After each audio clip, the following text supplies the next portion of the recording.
L'Empire du Japon a développé et utilisé des dizaines d'armes de poing durant la Seconde Guerre mondiale.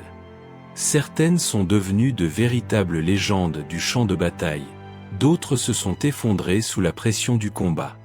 Des pistolets nationaux audacieux aux armes étrangères capturées, chaque modèle racontait une histoire. Voici la analyse complète de chaque pistolet japonais utilisé pendant la Seconde Guerre mondiale. Commençons par le type 14 Nambu, le pistolet semi-automatique le plus emblématique de l'armée impériale japonaise. Développé en 1925 par le célèbre concepteur Kijiro Nambu, il devait remplacer les modèles antérieurs plus coûteux et complexes à produire. Chambré pour la cartouche 8x22 même Nambu, il fonctionnait selon un système à culasse calée et offrait une cadence fiable en théorie. Son chargeur contenait 8 cartouches, et sa silhouette élancée rappelait étrangement le Luger allemand, bien que mécaniquement très différente.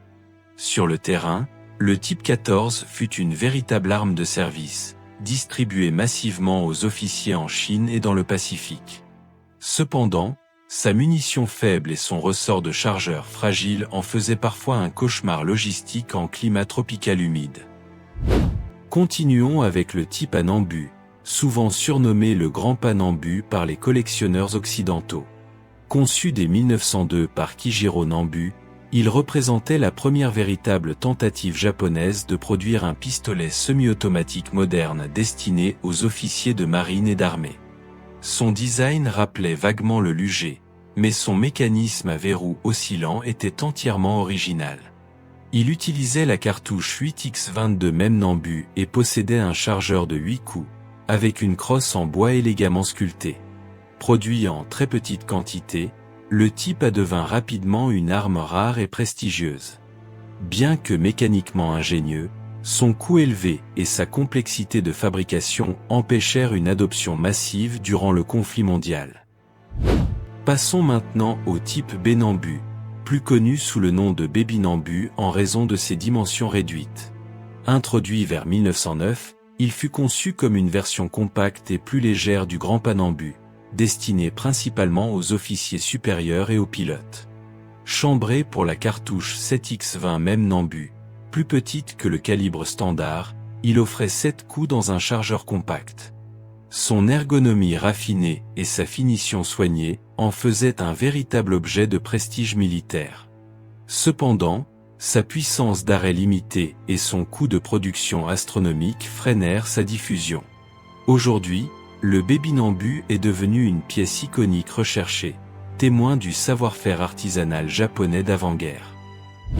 Continuons avec le type 94 Nambu, sans doute le pistolet japonais le plus controversé de toute la guerre.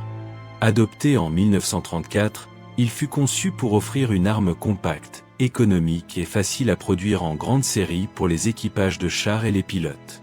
Chambré en 8x22 même Nambu, il disposait d'un chargeur de 6 coups et d'un design particulièrement compact. Cependant, son défaut le plus tristement célèbre résidait dans une barre de détente exposée, capable de déclencher un tir accidentel si elle était pressée par mégarde. Sur le terrain, ce défaut lui valut une réputation effrayante, et certains soldats américains le surnommèrent le pistolet suicide.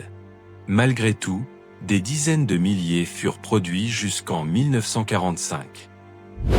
Poursuivons avec le type 26 revolver, le tout premier revolver militaire produit en série au Japon. Adopté en 1893, il restait encore largement en service durant la Seconde Guerre mondiale, notamment auprès de la cavalerie et des unités de soutien arrière.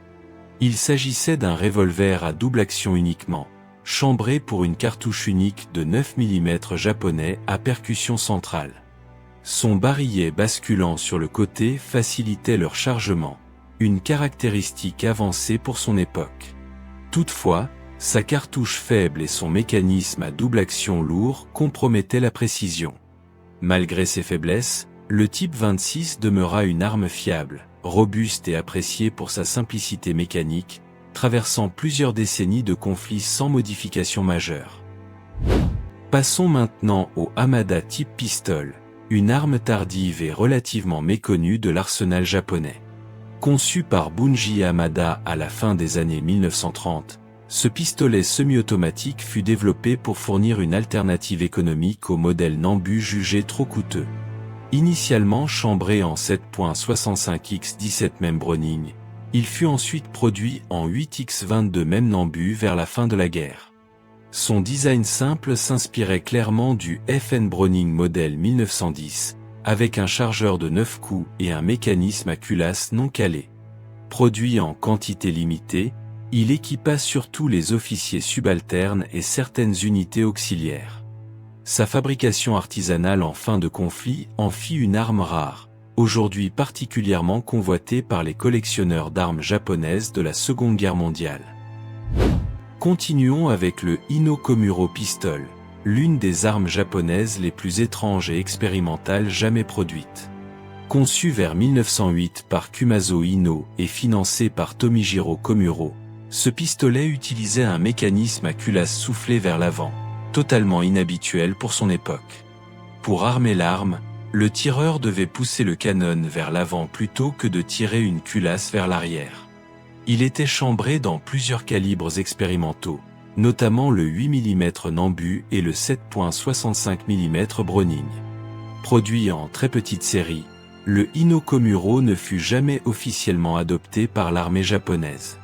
Cependant, certains exemplaires furent portés par des officiers durant les premières campagnes militaires japonaises, faisant aujourd'hui de cette arme une véritable curiosité historique extrêmement rare. Papa Nambu. Passons au Papa Nambu, un raffinement direct du grand Nambu original. Introduit vers 1906, il représentait une version améliorée et légèrement modifiée du premier Nambu, destiné à corriger certaines faiblesses ergonomiques tout en conservant le mécanisme original à verrou oscillant.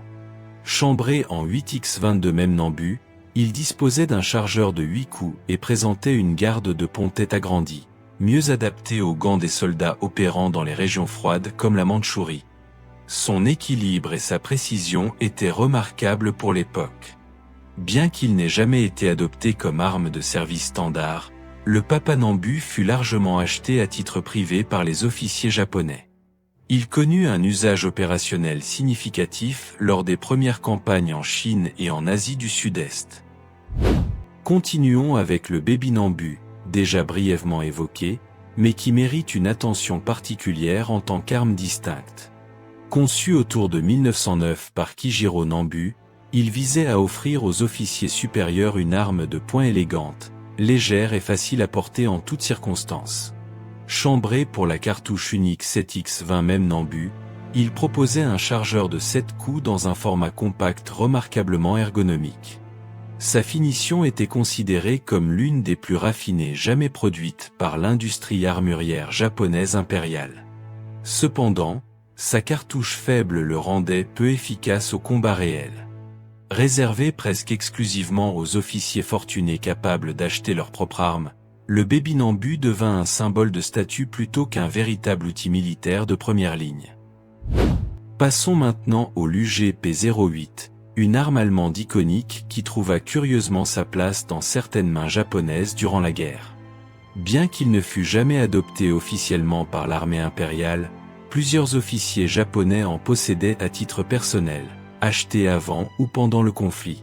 Chambré en 9x19 même Parabellum ou parfois en 7.65x21 même, le LUG fonctionnait selon un mécanisme à genouillère unique en son genre.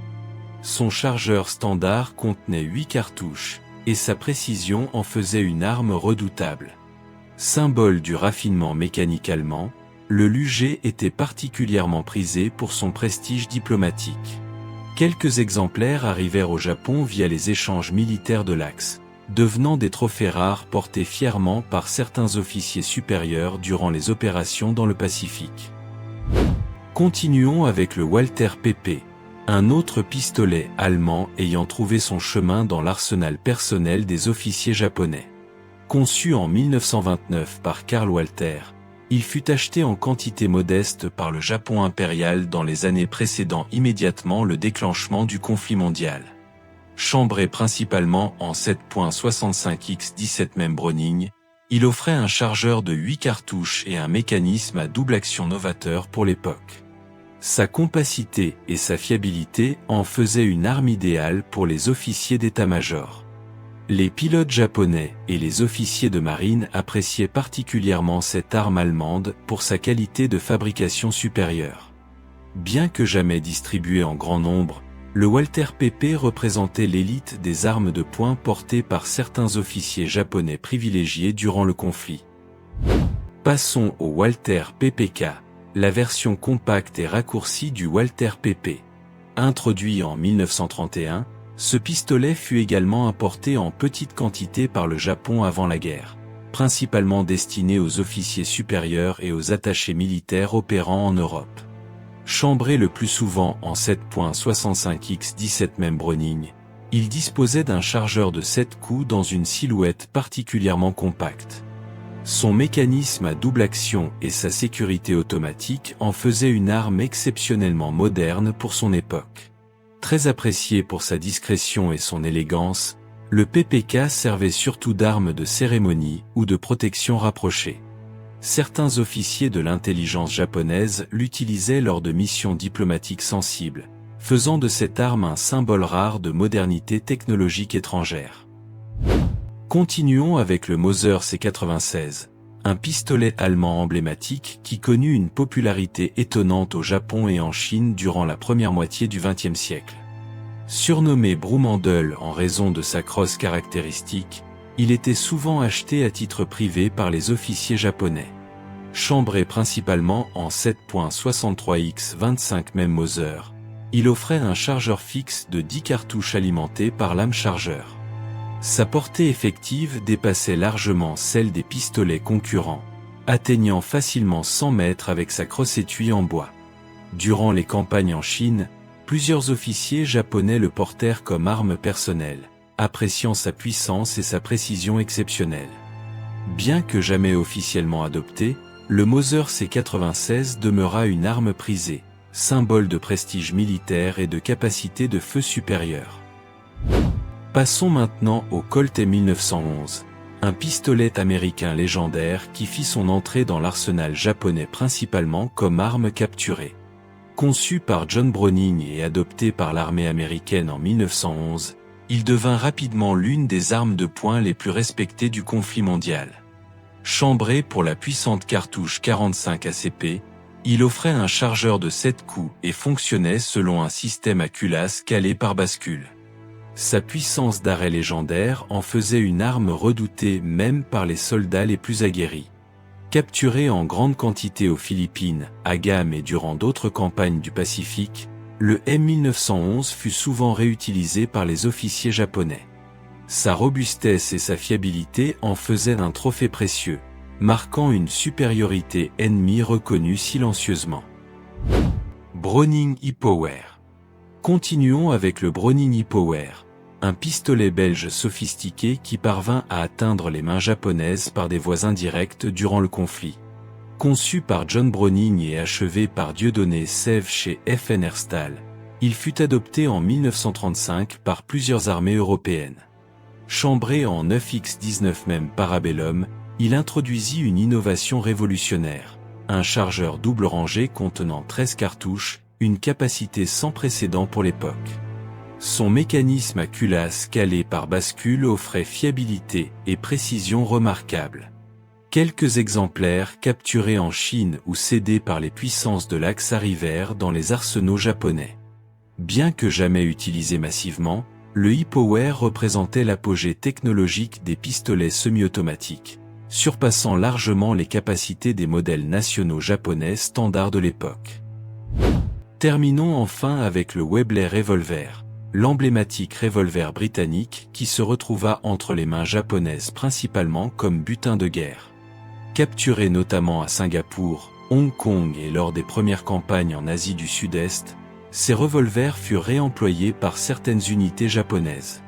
Chambré généralement en 455 Webley ou 38200, ce revolver à bascule offrait 6 coups et une robustesse légendaire. Son mécanisme à double action et son chargement rapide en faisaient une arme particulièrement efficace en combat rapproché et dans les tranchées. Surnommé le marteau britannique par certains soldats, Le Webley était redouté pour sa puissance d'arrêt remarquable.